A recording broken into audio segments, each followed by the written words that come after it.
Alright guys, in this episode we're actually going to do the final reveal and discussion about the CNC Plasma table that we built ourselves.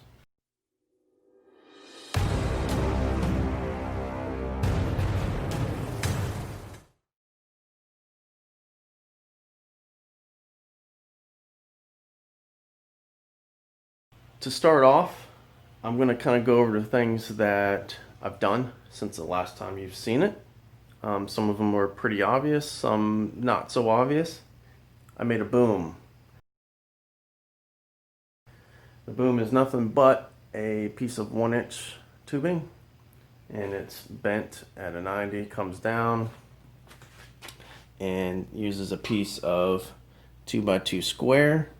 And I made a mount, bolted to the side of the table. Some of our cables go up in there, around, and to keep from pinching things and causing issues, I didn't use zip ties. I used some Velcro straps. Welded a tab here, and that holds a key ring and some springs that hold the cable for the plasma cutter itself, and then sheathed the cable that runs down to our stepper motor. Speaking of cabling, I did go from this big, thick, over heavy blue cable and went with some twisted pair shielded cable, so less chance of some EMF and stuff like that, so it's not as jittery, especially when the arc starts from the plasma cutter. One of the other things that you may have noticed is that diamond plate aluminum and that light. The diamond plate is there to protect the wall from getting shower and sparks and possibly causing a fire. And the light is just like one of the lights that I have overhead in the garage. I had a spare one, so mounted it on the wall so I can kind of get a better look at what's going on at the table, because there's not much lighting above the table in the garage. You probably saw the video where I did a review on the sheet metal gauge. Got a little decorative D-ring with the keychain loop. Drill a hole in the mount and it sits there, and I can easily pull it off, check the thickness of the material I'm about to cut. Well, check one of those out, check out Genuine Metalworks. He's got those on his website. And of course, Code Makes It Go donated the controller that's in that box, the steppers, and a good amount of time to help me figure out how to get it all working. And Steve over at Mayhem Metalworks, of course, hooked me up and cut out our brackets with our logo and name and everything in it on the laser CNC. The white stuff that you're seeing on the front is actually a magnetic tape. Now, don't think that that magnet is strong enough to attract spatter and dross and stuff coming off the cuts. That's not why I did it. I did it because there's holes in the table, and I wanted to cover those up, but not permanently. I also 3D printed some caps to kind of go over the ends of the tubing, just to kind of keep the crap from getting in there. The enclosure is done. I have not hooked up the E-stop that's on the top. I also have not hooked up my limit switches on my axis. Don't know that I'm going to. I don't know that I really need it right now. So we'll see how we get along without them, and if need be, just wire them in. Another improvement that I made was, and they tell you not to do this, every manufacturer tells you not to do this, do not ground the plasma cutter to the table only. You're not going to get a good ground to your workpiece. So it may look like that's what I've done, but trust me, I haven't. What I've done is, this is the ground to the plasma cutter. I've attached a bolt that goes all the way through the table to the back side. There's nuts on each side. Tighten it down, got it down the bare metal, and see this additional cable? There's an eyelet sandwiched in there. Plasma cutter ground connects to the bare metal of the bolt, which connects to the bare metal of the table, grounds the table. Also connects to that eyelet and runs to another heavy-duty cable. That is a second alligator style clip that actually goes on the workpiece. If you are looking for extra cable and clamps for whatever. Trying to buy the clamp separate, the crimps and all that, and the cable separate was pretty expensive. But if you go to Harbor Freight, Lowe's, Home Depot, North, wherever you go, and buy a cheap set of jumper cables, it's already got the clamps and it's heavy duty cable. You don't have to do anything. You just simply take the two, split them apart, and you've got two individual cables. Just a little tip for you guys. Does the CNC plasma table work? Well, I'll insert some footage and you tell me.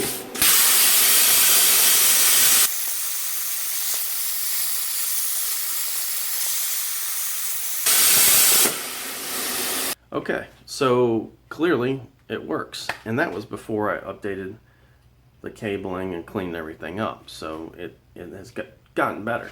But the more I use it, the better it's going to cut, because I have to build that data set.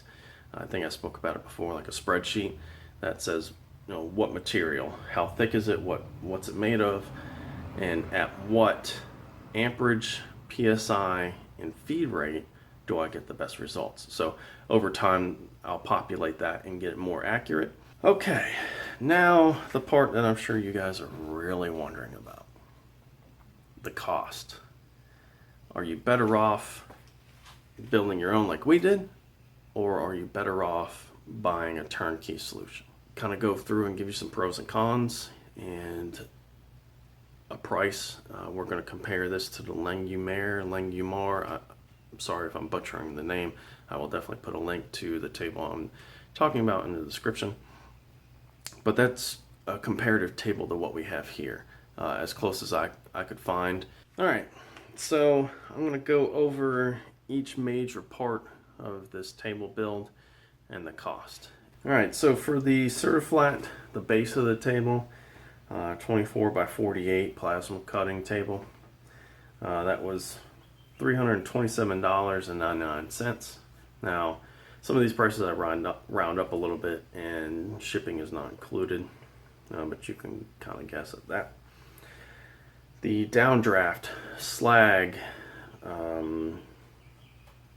don't know what the term is, attachment to the table was $99.99 or $100. The legs with the caster kit from CertiFlat for this table was an additional $219.99. The carriages, and I'll put links to everything that I can in the description, so if you want to build this table, you can. The carriages, the ones that were CNC plasma cut that we had to weld together, attach the bearings and steppers to, those were $115. The torch holder that holds the actual plasma torch to the carriage, that was $50. The 2x2 tubing that I used in total was $120. The rack, which is the toothed flat stock that meshes with the gears, the rack and gears plus the adapters that I had to TIG weld together, was $341.80. The computer, I'm lucky enough to work in IT full-time, so I was able to source that for free. The table brackets that hold the 2x2 tubing to the table, those were from Steve at Mayhem Metalworks, and luckily he hooked me up with those, and those were free.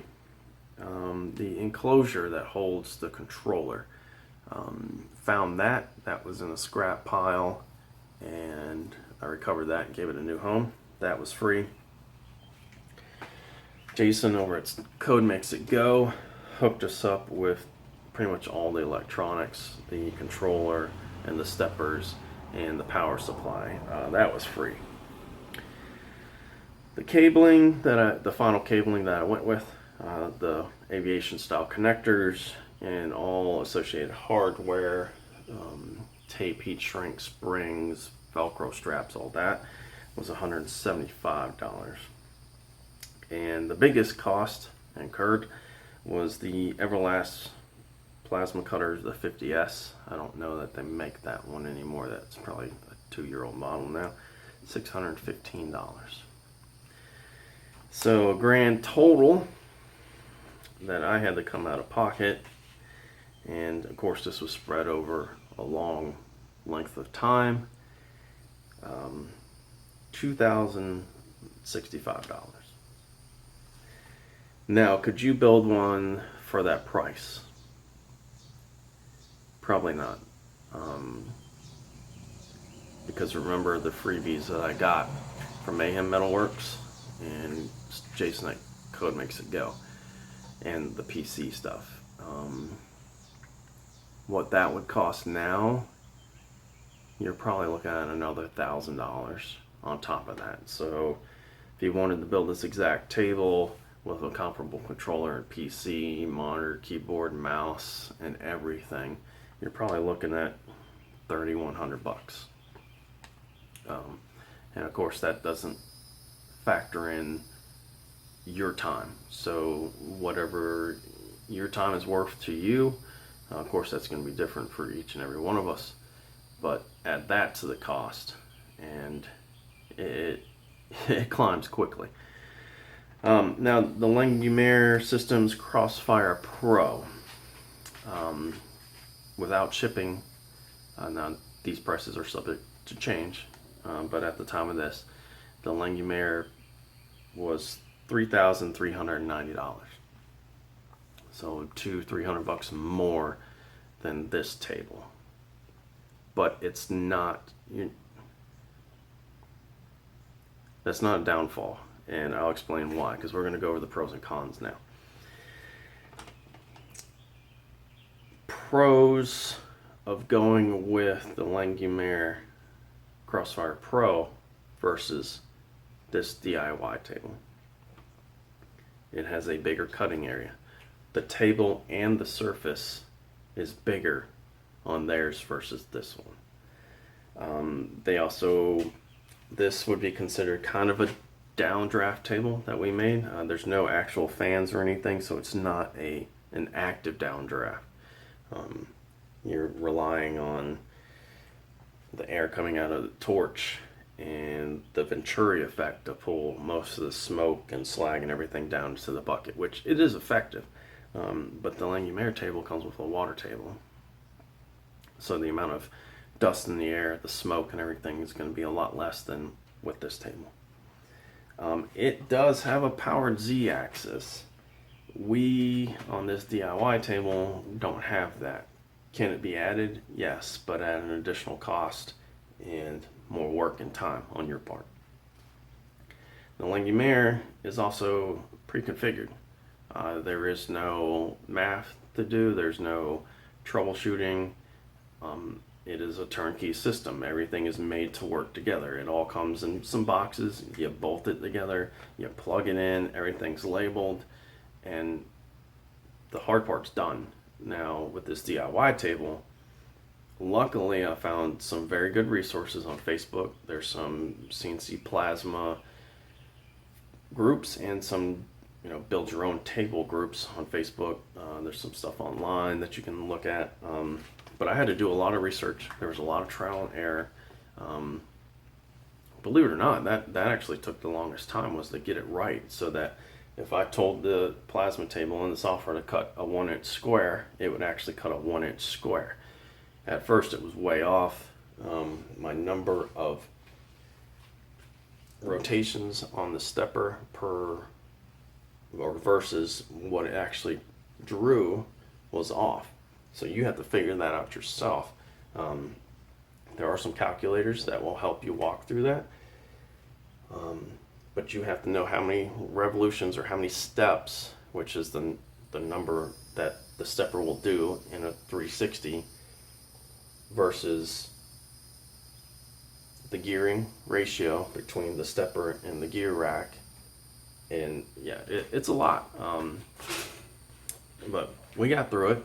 And while I do work in IT, I am not a plasma guy. I'm not a CNC guy. So this was all new to me and foreign, very foreign. So luckily I found some of those groups and could lean on some of those guys and girls in those groups, and they kind of led me in the right direction.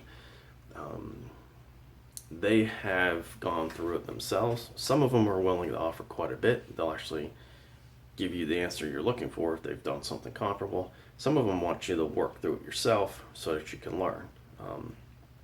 So it's kind of hit or miss. And the big thing with going with a turnkey plasma table like the Langmuir is it comes with warranty and support. I mean, that right there is worth a lot. If I run into an issue with this table, it's on me to figure it out. I have to fix it. If you run into an issue with the Langmuir Crossfire Pro, you go online and call tech support. They work through it with you. They get it resolved. It's under warranty. They can even replace the parts. I'm on my own. If I blow a stepper motor, well, I have to troubleshoot that one by myself and figure out what happened. And then two, I have to buy my own. There's no warranty. So those are the pros of buying something like the Langmuir Crossfire Pro. I am not by any means telling you to go buy a Langmuir. That's just a comparable table that I found to ours. I'm not endorsed by them. I get nothing from them. So, do with that what you will. Now, the cons. So these would be cons for the Langmuir versus this table. So, aka pros for our home built table. This particular one, I went with a 50 amp plasma cutter. The one that you can buy as an option for the Langmuir is a 45 amp. So we get a little bit more amperage for cutting. It's a small amount, but it's still enough to make a difference. This table is a lot easier to grow. Like I talked about before, I could buy a couple more of these CertiFlat plasma tables and bolt them together. Swap some 2x2 tubing out, and away we go. If I were to buy 3 more of these, it would be a 4x8 table. You can't do that with the Langmuir. And if you're like me and you want to learn something new and step out of your comfort zone, it's hard to beat the experience of putting a table together yourself. Is it frustrating? Yes. Does it take a long time? If you've never done this before, yeah. But is it worth it? I'll tell you that if I didn't get the hookups from Steve at Mayhem Metalworks and Jason over at Code Makes It Go, we'd be looking at a Langmuir table. That's just the route I would have gone, and I would not have built this. Now, that being said, I'm very happy I did build this. I now have a better understanding of the process. I know a little bit better how it works, and I can actually say that I made this table. You'd be surprised at how many people get blown away by that. If you can build your own functioning table, it looks good, performs well, and it cuts the way you want it to, that's awesome. And the whole purpose of this channel is for me to pass my experiences along to you guys and let you make your own decisions. If it's worth something, is it worth to you to try it? Do I regret building my own table? No, not at all. This table is done. I have no immediate plans to increase the size of the table. I have no plans for upgrades or anything like that. We're going to run it as is. That's it. This concludes the build of our home built CNC Plasma table. I hope you guys learned something just like I did. And if you want to go and you want a plasma table, hopefully I've shed some light on the DIY version versus buying one. Until next time, guys, get up, get out there, and do it.